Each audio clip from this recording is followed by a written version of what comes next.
말씀은 요한복음 17장 6절로부터 8절입니다. 요한복음 17장 6절로부터 8절. 우리 한 목소리로 함께 봉독하도록 하겠습니다. 시작.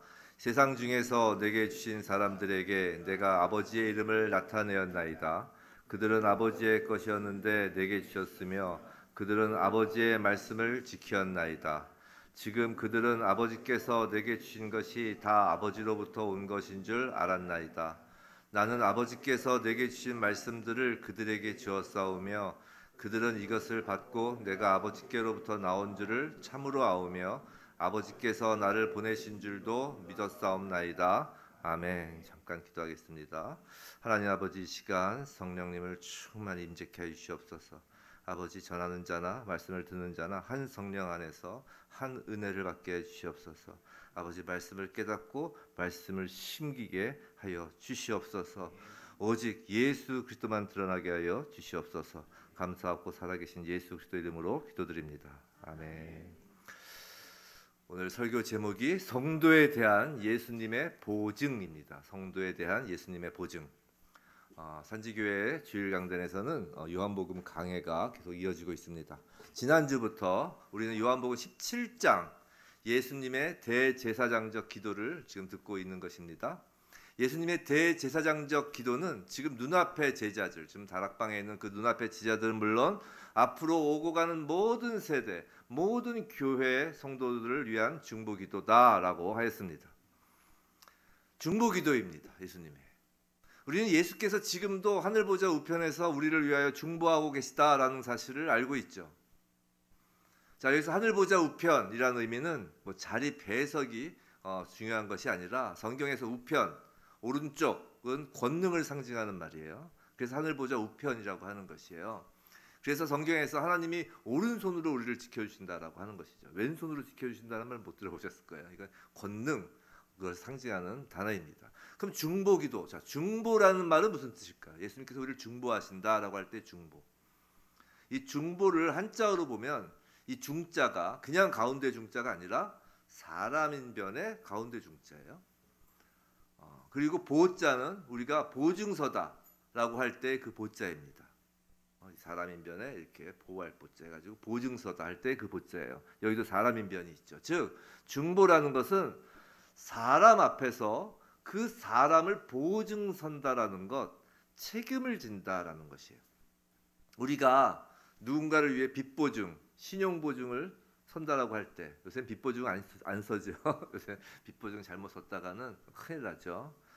우리 부모님도 유언 같은 말씀이 빚보증 서지 말라 했어요. 하도 옛날에 빚보증으로 많이 망하셔가지고.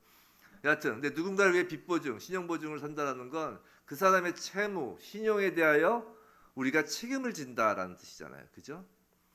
그럼 어떤 사람을 우리가 보증을 서주나요? 아무나 막 서주나요? 만약에 그렇다면 그건 어리석은 행동이죠. 예전부터 그 사람을 잘 알고 있고 그래서 그 사람을 우리가 신뢰할 때 보증을 서주잖아요. 그죠? 근데 예수님의 우리를 위한 중보, 그 보증도 마찬가지일까라는 생각을 하는 것이죠. 도대체 우리의 무엇을 보고 예수께서 하나님 아버지께 우리를 보증까지 서시느냐는 말이에요. 여러분 뭘 보고, 저의 뭘 보고 예수님께서 보증을 서시겠어요? 그것도 다른 분도 아니고 하나님 앞에서. 하물며 사람들은 오랜 친구 사이여도 하물며 친형제들도 보증을 서는 일을 꺼려한단 말이에요. 그죠? 오늘 예수 그리스도께서 우리를 보증 서시는 그 이유를 한번 알아보도록 하겠습니다. 이제부터 오늘 본문을 통하여 예수님께서 성도를 보증 서시는 근거를 살펴보겠어요. 본문 6절이에요. 다시 한번 좀 볼까요? 세상 중에 내게 주신 사람들에게 내가 아버지의 이름을 나타내었나이다. 그들은 아버지의 것이었는데 내게 주셨으며 그들은 아버지의 말씀을 지켰나이다. 자, 오늘 본문 6절이 전체 말씀의 요절이에요. 이것이 예수께서 우리를 하나님 앞에서 보증 서시는 근거가 되는 말씀이에요. 자, 예수님이 우리를 보증 서시는 근거 첫째는 예수님이 하시는 일입니다. 자, 예수님이 우리에게 하신 일은 아까 방금 6절에서 무슨 일을 하셨죠? 아버지의 이름을 나타내는 일을 하셨어요. 이 예수님이 하신 이 일이 예수님이 우리를 보증 서시는 근거가 된다고요. 자, 무슨 말씀인지 계속 들어보시기 바랍니다. 자, 성도 여러분, 예수님의 공생애, 십자가, 부활, 승천의 모든 사역, 예수님이 하시는 그 모든 사역을 한마디로 정의한다면 그건 뭐라고요?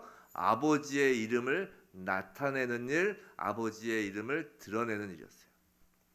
여기서 이름이란 단지 누군가를 부를 때 쓰이는 그 호칭으로서의 이름을 의미하지 않는다는 것은 다 알고 계시죠.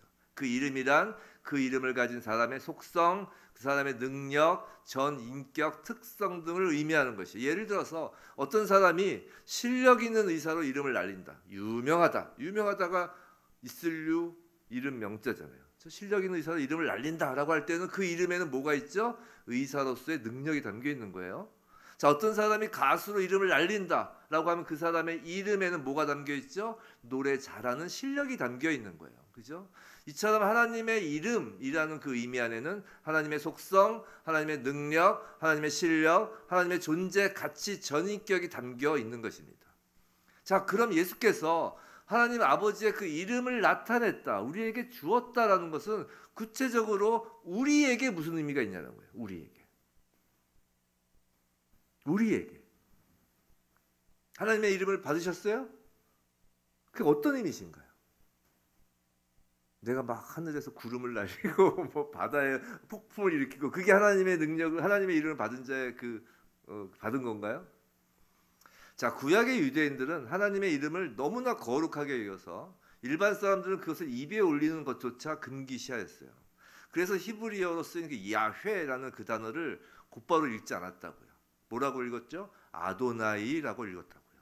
야훼라는 그 이름을 히브리어로 야훼라고 써있는데 그대로 읽지 못했다니까요.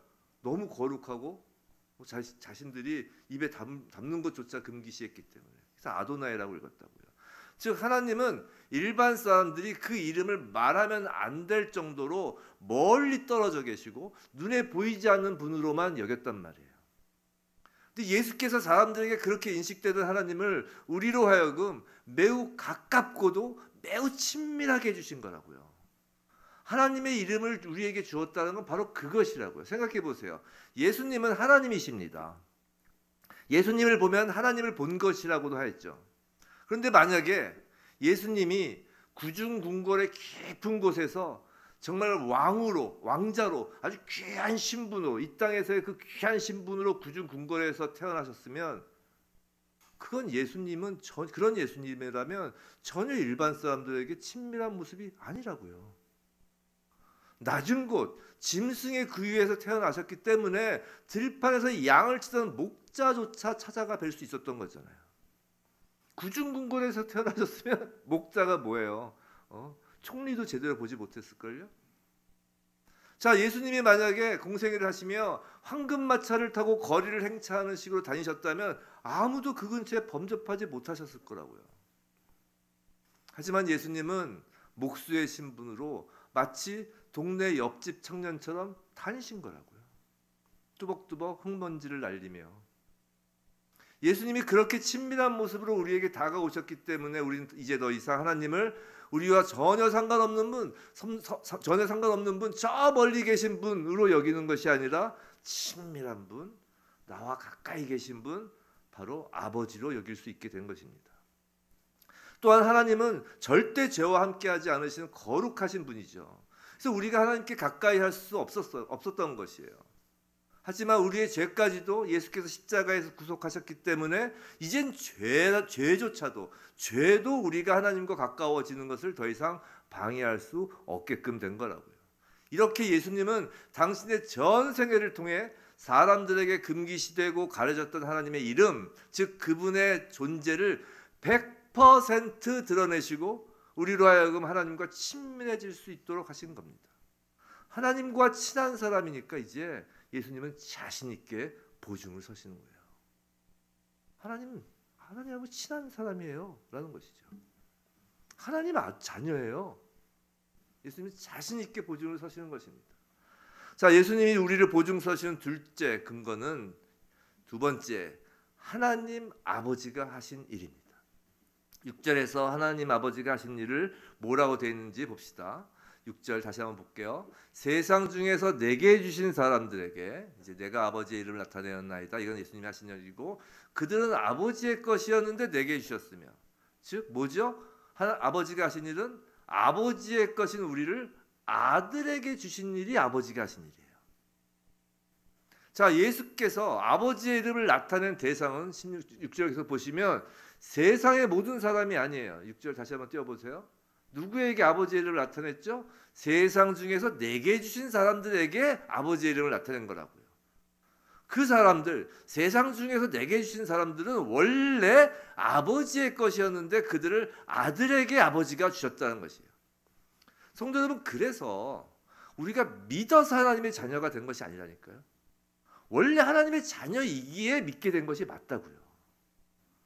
이런 거예요. 어떤 귀족 가문의 어린아이가 놀이동산에 갔다가 부모를 잃었다고 합시다. 그리고 그 아이는 이제 노예 신분으로 그 집에서 자라는 것이죠. 그 아이는 자라서 청년이 되었는데 계속 노예로 살아가고 있는 것이에요. 자신이 노예인 줄 알고 있었던 거죠. 근데 어느 날 그 귀족 가문에서 그 청년을 찾아서 그 아이의 진짜 부모가 누구인지를 알려줍니다. 그래서 그 사람이, 그 청년이 그 부모를 만나보니까 정말 자신의 부모가 맞는 것을 알게 되는 것이에요. 그 친부모의 면면을 보고, 또 무엇보다 정말 자신이 그 귀족의 자녀가 아니라면 그렇게 사랑할 수 없는 그 사랑을 받는 것을 알게 된 것이에요. 자신의 부모라는 것을 믿지 않을 수 없는 것이죠. 그 아이가 알고 믿어서 자녀가 된 것이 아니라니까요. 원래 자녀라고요.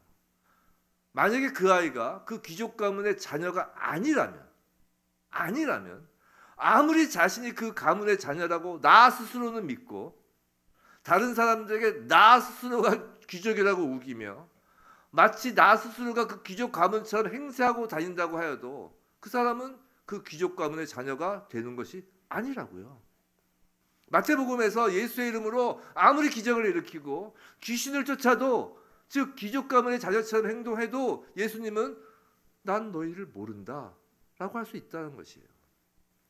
출애굽기 3장 10절, 이제 내가 너를 바로에게 보내어 너에게 내 백성 이스라엘 자손을 애굽에서 인도하여 내게 하리라. 자, 하나님은 모세에게 이스라엘 백성을 애굽에서 인도하여 내라고 명령하시면서 그 백성을 뭐라고 하신다고요? 내 백성이라고 하신다고요. 내 착한 백성이 아니고 내 좋은 일을 하는 백성이 아니라 그냥 내 백성이라고 하신다고요. 하나님은 누가 당신의 백성, 누가 당신의 자녀인지 정확히 알고 계신다고요. 그 사람의 행동을 알고 계시는 게 아니에요. 우리 가끔 그런 얘기 하잖아요. 피가 땡긴다. 하나님 피가 땡기셨을까요? 그냥 내 백성이라 하시는 거예요. 하나님은 전지전능하세요. 겉으로 아무리 자녀인 척을 해도 아닌 사람은 아닌 것이고, 겉으로 아무리 하나님 자녀인 것 같이 굴지 않아도 하나님의 자녀가 맞으면 맞는 거예요. 하나님은 절대 실수하지 않으십니다. 이 땅에서 하나님의 자녀가 하나님의 자녀 아닌 사람들과 섞이고 뒤엉켜서 한 집에서 산다고 하여도 100% 정확하게 하나님의 자녀가 누군지 알고 계시다고요. 그리고 그 자녀를 예수에게 맡기신 거예요. 하나님이 하신 일은 그 자녀를 예수님께 맡기신 거예요. 왜 맡기셨어요? 그들에게 지금 같이 살고 있는 그 사탄이라는 가짜 아버지가 너희 아버지가 아니라 하나님이 진짜 너희의 아버지다라는 것을 알 수 있도록, 즉 아버지의 이름을 나타내라고 맡기신 거잖아요. 즉 아버지가 그렇게 주신 자이기에 예수님은 자신 있게 보증을 서는 거예요. 예수님이 우리를 보증 서시는 근거 세 번째는 성령이 하시는 일입니다. 성령이 하시는 일. 첫 번째는 예수 스스로 하신 일, 두 번째는 아버지가 하신 일, 셋째는 성령이 하신 일이에요. 자, 6절 후반부를 보면, 이건 자막 없어요. 아까 읽었으니까. 그들은 아버지의 말씀을 지켰나이다 라고 합니다. 또 7절을 보면 그들은 알았나이다 라고 합니다. 또 8절에서는 그들은 아우며 믿었사옵나이다 라고 결론을 맺어요. 즉 모두 완료형이나 과거형을 쓰고 있다는 것이에요. 근데 지금 다락방에서 예수님의 고별 설교를 듣고 있는 제자들이 아버지의 말씀을 지켰나요? 그 제자들이 알고 믿었나요? 아니죠. 조금 있으면 모두들 예수를 버리고 도망갈 사람들이라고요. 그렇다고 예수를 믿었다고요? 천만에요. 빈무덤을 보고 여인들이 제자들에게 달려가 예수가 살아났다라고 말하자 제자들은 그 여인들에게 허탄한 말을 하지 마라. 즉 쓸데없는 소리 하지 말라고 할 정도였다고요. 하물며 부활하신 예수님을 앞에 두고도 언제 이스라엘이 독립하냐고 물었던 제자들이라고요. 지금 예수님의 이 고별 설교 마무리에서 하는 그 기도를 듣고 있던 제자들은 말씀을 지킨 적도 없고 하나님을 아는 지식도 없고 예수를 믿는 믿음도 없는 상태였다고요. 그런데 그럼에도 불구하고 예수님은 지금 아버지 하나님께 이 제자들을 보증서면서 이미 그들이 지키고 알며 믿었다라고 과거형 완료형으로 말씀하시는 겁니다. 왜요? 성령님이 오시면 제자들이 말씀을 지키고 알고 믿게 될 것이 100% 확실하기 때문이에요. 왜냐하면 성령님은 하나님이시기 때문이죠. 절대 실패가 있을 수 없기 때문인 것입니다. 성도 여러분, 예수님은 이제 다음 주 보게 될 요한복음 17장 9절부터 본격적으로 지금 다락방에 있는 제자들을 위하여 그리고 모든 세대의 교회와 성도 바로 저와 여러분을 위하여 이제 다음 주부터 이제 본격적인 중보 기도를 하실 거예요. 근데 그 기도를 본격적으로 시작하기 전에 먼저 우리를 보증 서시는데 한치의 망설임도 없는 것입니다. 오늘 그 중보 전에 예수님은 하나님 앞에서 보증을 서시는 자리에 있는 것이에요. 예수님은 100% 확실한 신뢰가 있는 것이에요. 왜냐하면 예수께서 신뢰하여 보증 서시는 그 근거가 인간에게 있는 것이 아니라 보증 서겠다라는 그 인간에게 100% 신뢰가 있는 것이 아니라 성부 하나님과 성자 하나님과 성령 하나님의 그 일하심 그것이 100% 확실하시기 때문에 그것이 완전하시기 때문에 예수님은 100% 확실한 신뢰가 있는 것이에요. 성도 여러분, 이건 우리가 신앙생활 하는데 있어서 매우 중요한 관점을 하나 제공해 줘요. 예수님은 우리를 믿고 보증 서시는 게 아니에요. 사람은 자기가 보증 서는 사람을 믿고 하지만 예수님은 아니에요. 우리를 믿고 보증 서시는 게 아니라고요. 하나님의 일하심을 믿고 보증을 서시는 거라고요. 이게 매우 중요한 거예요. 우리 신앙생활에서. 질문 하나를 드리겠습니다. 여러분은 여러분이 예수를 믿는다고 확신하시나요? 정말 여러분이 믿는다는 것을 믿나요? 말장난 같으세요? 믿는다는 것을 믿나요? 말장난 같아요? 여러분이 구원을 받았다는 것을 확실히 믿나요? 점점 이단 구원파와 비슷한 질문을 던지는 것 같죠? 도대체 믿음이란 무엇이냔 말이에요. 믿음이 뭐예요? 여러분 정말 믿습니까? 자신할 수 있어요? 제가 신학대학원을 다닐 때 갈라디아서 강의를 한 학기 동안 들었는데 그때 그 강의를 맡아 가르친 교수님이 실명은 말씀을 안 드리겠습니다. 그 교수님이 그 갈라디아서 강의를 하면서 한 학기 내내 딱 한 가지만 가르치셨어요. 정말 지역 문제도 그거였어요. 유명했어요. 갈라디아서 강의 들어서 그거 가르치셨지 하나만 가르치셨어요. 한 학기 동안. 갈라디아서 2장 20절 보겠습니다. 함께 읽어볼까요? 갈라디아서 2장 20절 올려주세요. 네, 함께 읽어볼까요? 시작. 내가 그리스도와 함께 십자가에 못 박혔나니 그런즉 이제는 내가 사는 것이 아니요 오직 내 안에 그리스도께서 사시는 것이라. 이제 내가 육체 가운데 사는 것은 나를 사랑하사 나를 위하여 자기 자신을 버리신 하나님의 아들을 믿는 믿음 안에서 사는 것이라. 잠깐만 띄워주세요. 매우 유명한 말씀이죠. 근데 여기서 후단에 하나님의 아들을 믿는 믿음 안에서 사는 것이라라고 지금 번역되어 있잖아요.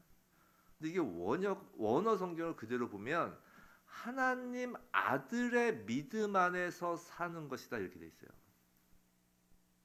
이 번역이 틀렸다는 건 아니에요. 이 번역이 틀렸다는 건 아닌데 이 원어의 그 구조는 하나님 아들의 믿음 안에서 사는 것이다라고 돼 있어요. 이제 내려주셔도 돼요. 그래서 자막 내려주셔도 돼요.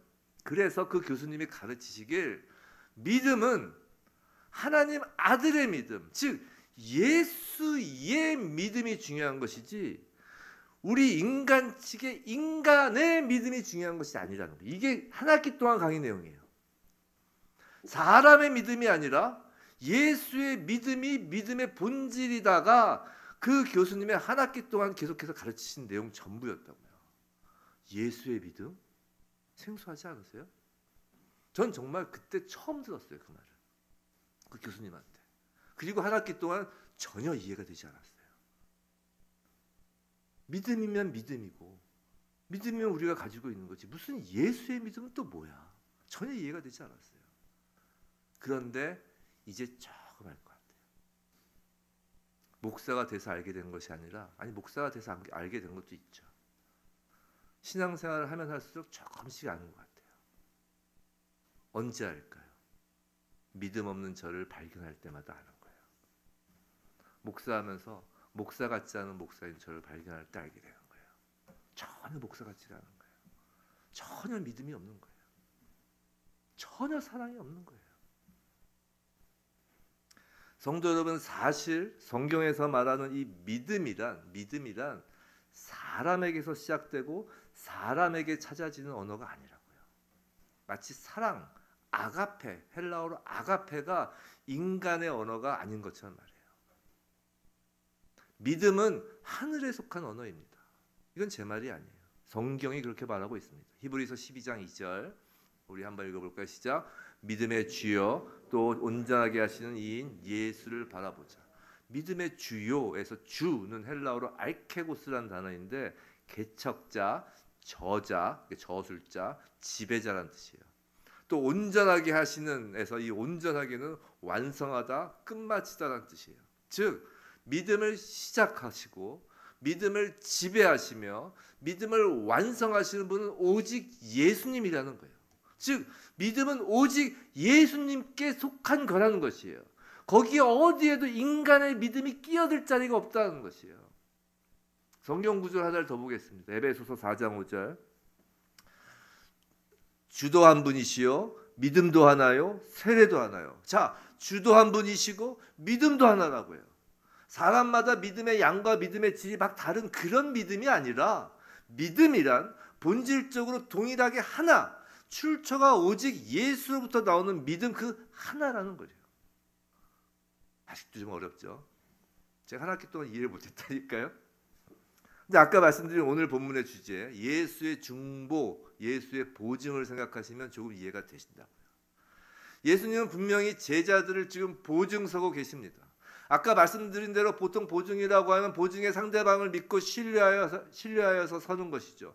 하지만 예수님의 보증은 그 보증의 상대방, 즉 인간을 믿어서 서시는 중보 보증이 아니라고요. 만일 그렇다면 자칫 예수님의 보증은 실패할 수도 있는 것이에요. 한번 생각해 보세요. 실컷 십자가까지 지셨는데 믿는 사람이 없는 거예요. 믿는다고 했다가 환란이 조금만 와도 믿음 버리고 다 도망가는 거예요. 그럼 예수님의 십자가는 헛수고가 되신 거잖아요. 예수님이 승천하셔서 아버지께 그러셨을 거예요. 왜 보내셨어요? 이럴 거면. 그럼 전지전능한 신이 아닌 거잖아요. 예수님은 인간을 믿고 십자가를 지신 게 아니라고요. 예수님은 하나님의 자녀를 향한 하나님의 일하심, 성부 하나님의 일하심, 성자 하나님의 일하심, 성령 하나님의 일하심, 그 하나님의 일하심, 예수님 자신의 일하심, 그것을 믿은 거라고요. 그것이 믿음이라고요. 믿음이란 인간이 감정적으로 우와 이성적으로 막 생각해서 의지적으로 으싸 해가지고 믿습니다라고 외치는 것이 믿음이 아니라 성부, 성자, 성령 하나님의 일하심의 전 과정이 믿음이라는 것이에요. 성부, 성자, 성령의 하나님의 일하심은 절대 실패할 수 없는 100% 완전한 일이라고 했죠. 그래서 하늘에 속한 믿음, 예수의 믿음은 100%인 거예요. 믿음이 적고 믿음이 많고가 없는 거예요. 100 아니면 빵이에요. 성도 여러분, 십자가는 우리의 죄가 모두 예수에게 전가된, 옮겨진 장소입니다. 다시요. 십자가는 우리의 죄가 예수에게 모두 전가된 그 장소예요. 또한 십자가는 반대로 예수의 모든 것이 우리에게 전가된 장소이기도 합니다. 오늘 본문에서 그들은 아버지의 말씀을 지켰다라고 하지만 사실은 예수께서 아버지의 말씀을 지키셨고 그것을 우리에게 전가시키신 거예요. 7절 8절에서 그들은 알았다고 하지만 사실은 예수님이 모든 것을 아신 것이고 그들이 믿었다고 하지만 사실은 예수님이 믿은 것이고 그런데 십자가에서 바로 그 예수님의 순종, 예수님의 지식, 예수님의 믿음을 우리 것으로 전가시켜 주신 것이라고요. 우리 것은 아무것도 없다고요. 우리로부터 나온 것은 아무것도 없어요. 그래서 에베소서 2장 8절 이런 말씀을 합니다. 우리 한번 읽어볼까요? 시작. 너희는 그 은혜에 의하여 믿음으로 말미암아 구원을 받았으니 이것은 너희에게서 난 것이 아니요 하나님의 선물이라. 그래서 믿음은 우리에게서 난 것이 아니고 하나님의 선물, 은혜라는 것이에요. 믿음은 십자가 위에서 우리에게 전하여진 은혜의 선물이며 그 믿음은 하나님의 일하심을 100% 신뢰하는 예수의 믿음이라는 것이에요. 자, 그럼 우리가 일반적으로 생각하는 우리의 그 믿음과 그 전가되는 예수의 믿음은 무슨 관련이 있을까?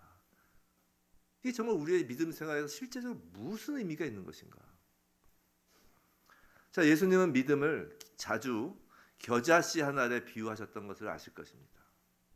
그중 한 장면이 바로 마태복음 17장, 또 마가복음 9장, 누가복음 9장에서 기록된 귀신 들린 아이를 고치시는 장면이에요. 시간 관계상 본문을 찾아보지는 않고 제가 스토리만 좀 말씀드릴게요.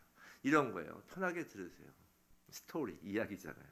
자, 예수님과 수제자 3명 있죠. 베드로, 야고보, 요한은 이제 따로 산에 올라갑니다. 그곳에서 예수님은 변하시고 모세와 엘리야를 만나세요. 소위 변화산 사건이죠. 그 일이 있고 나서 이제 산에서 내려옵니다. 예수님과 세 제자가 내려오죠. 그랬더니만 산 아래에서는 지금 막 시끌벅적 소동이 벌어지고 있어요. 산 아래에 남아있던 그 예수님의 나머지 제자들이 귀신 들린 아이를 고치지 못하고 있는 거예요. 그 사람들이 막 이제 시끌시끌하고 있는 것이죠. 자, 생각해 보세요. 분명히 얼마 전에 그 예수님의 제자들은 예수님이 제자들을 파송하였을 때 파송되어서 그 제자들이 귀신을 쫓아낸 경험이 있던 자들이에요. 얼마 전까지만 해도 그 제자들, 산에 있던 그 제자들도 예수님이 제자들을 파송하셨을 때 그 제자들이 귀신도 쫓아냈다고 그러잖아요. 그래서 그 제자들은 지금도 자신들이 병을 고치고 귀신을 쫓을 수 있다는 믿음을 가지고 열심히 기도했다고요. 근데 기도 안 했겠어요? 기도했죠. 내가 이전에 고쳐봤다니까요. 귀신도 쫓아보고 병도 고쳐봤다니까요.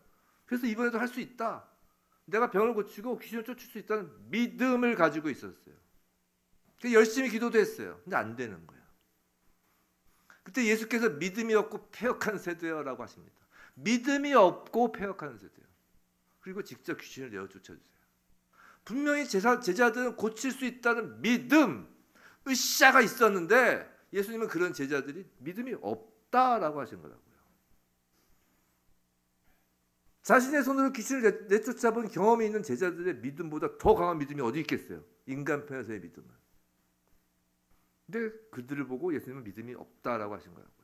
나중에 제자들이 예수께 물어보죠. 왜 자신들은 귀신을 쫓아내지 못하였냐고 말이죠. 그러자 예수께서 그 유명한 말씀, 너희에게 믿음이 겨자씨 하나 만큼만 있어도 이 산을 명하여 여기서 저기로 옮겨지라 하면 옮겨질 것이요 또 너희가 못할 것이 없으리라라고 하고 가르친다고요. 그리고 추가로 기도와 금식이 아니면 이런 류가 나가지 아니하느니라라고 하세요. 자, 잘 따라오셔야 됩니다. 이제 졸거나 딴 생각하면 안 됩니다. 자, 예수님은 우리에게 필요한 믿음을 겨자씨 하나의 믿음이라고 하세요. 그죠? 겨자씨 하나의 믿음. 자, 겨자씨 하나는 눈에 보이지 않을 정도로 작아서 유대인들이 겨자씨 하나이라는 표현을 할 때는 어떤 의미로 쓸 것 같아요? 없다라고 쓰이는 거라고요.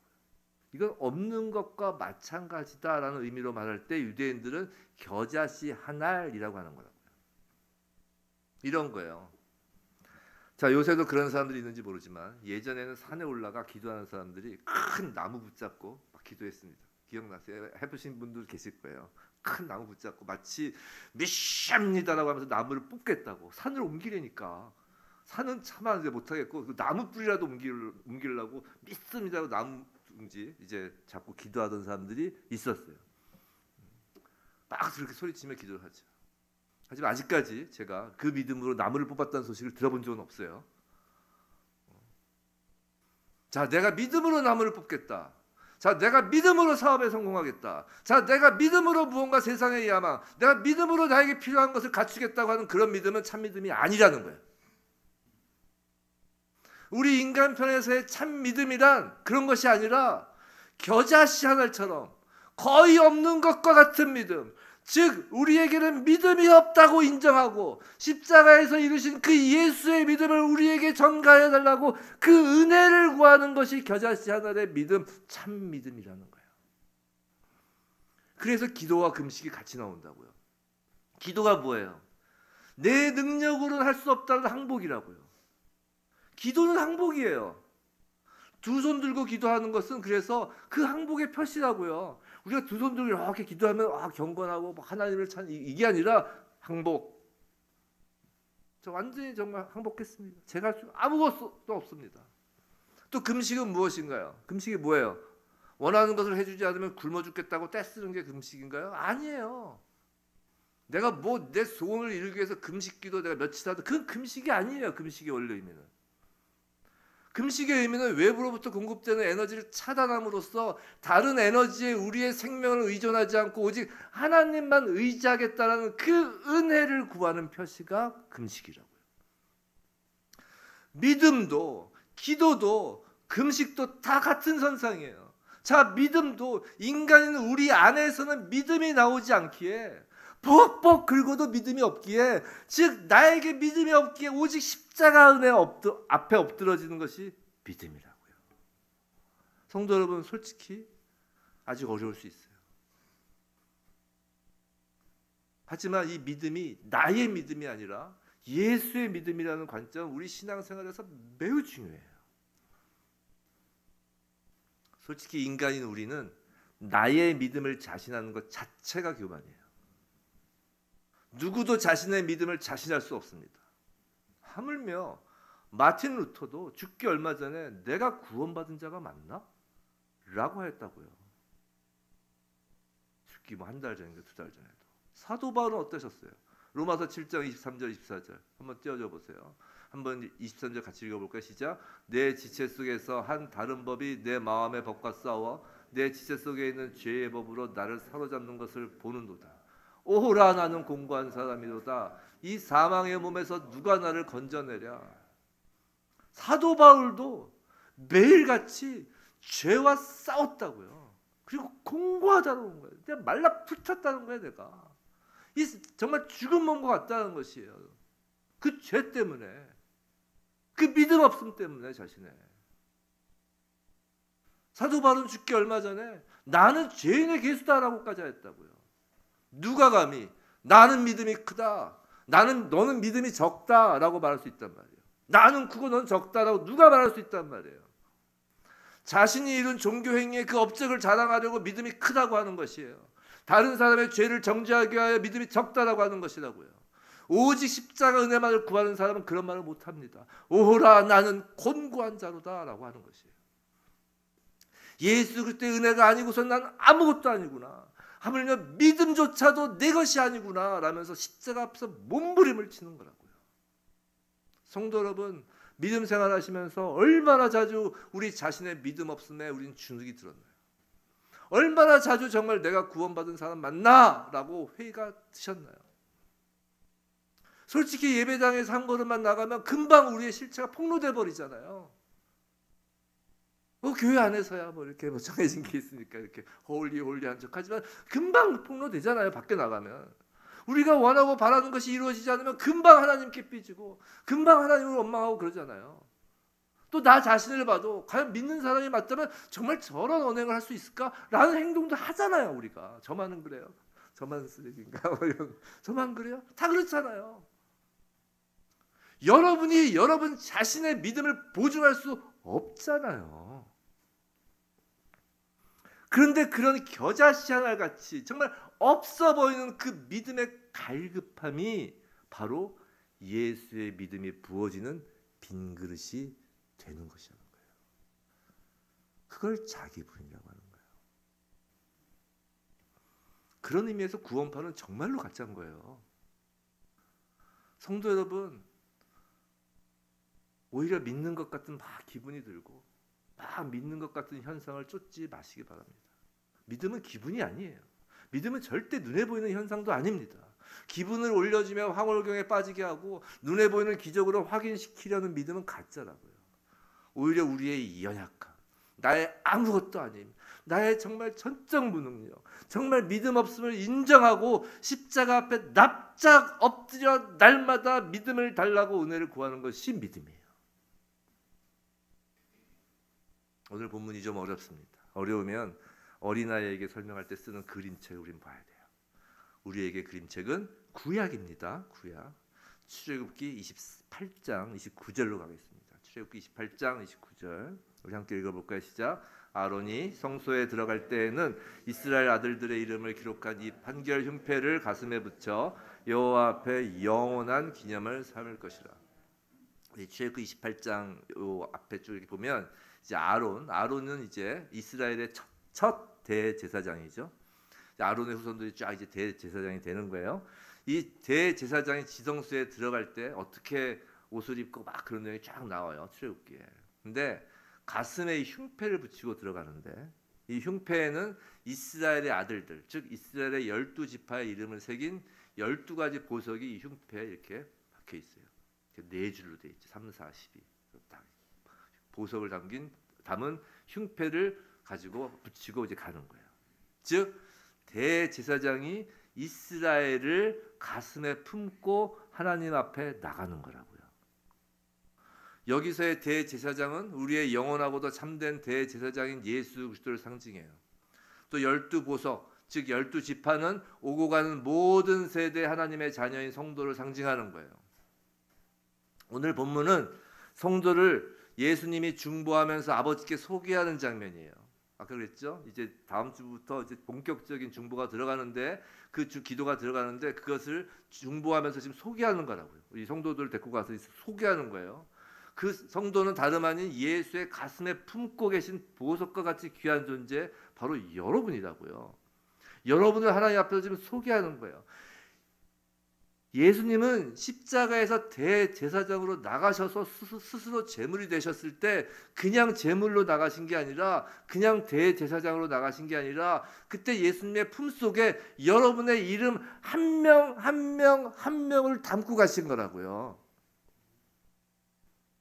여러분이 바로 예수님이 지금 보증하고 계시는 이름이라고요. 여러분의 이름이.